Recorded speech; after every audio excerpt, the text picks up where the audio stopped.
Hello， 大家好，我是你们的美食老王子李有才，我又来了，来看看今天咱们要做什么好吃的。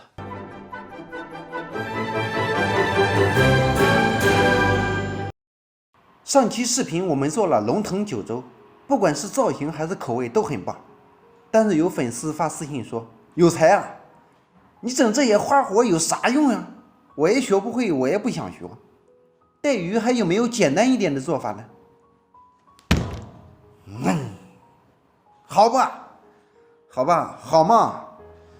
首先我们准备带鱼2条，剪头剖腹后清除内脏，然后把其清洗干净后再剪去其背鳍，然后再用你灵巧的小手把其剪成菱形块备用。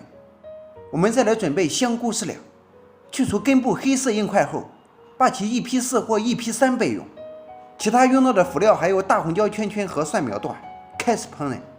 首先我们向锅中加入水适量，下入香菇块焯水，待水开后再煮1分钟。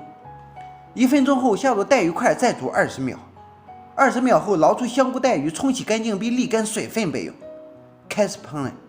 首先我们把锅烧热，锅烧热后分别加入猪油和菜籽油适量，然后下入姜粒蒜粒稍煸炒一下，下入葱白段干辣椒再扒拉几下，加入海鲜酱适量，蚝油少许，转动勺把酱炒散炒亮，然后加入水适量，料酒少许，下入香菇和带鱼，开始调味，加入白糖少许提鲜，老抽少许调色，生抽适量调味，然后盖上锅盖，小火开炖。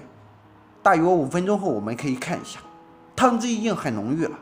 此时加入胡椒粉少许，去腥增香，勾入极少量的生粉水，然后再下入蒜苗段、红椒圈圈，稍转动几下锅即可起锅装盘。搞定了！1日3餐记得按时吃饭。总结：带鱼的这种红烧做法，在江浙沪地区都非常常见，汤汁浓郁，酱汁醇厚，味道非常棒，操作也比较简单。喜欢吃带鱼的朋友一定要试试这种做法，味道绝对不会让你失望。今天的讲解就到这里，喜欢的可以点击关注、转发、评论。大家喜欢吃什么菜都可以在视频下方留言，你喜欢吃什么，我就做什么。这不对，不对，不对，不对。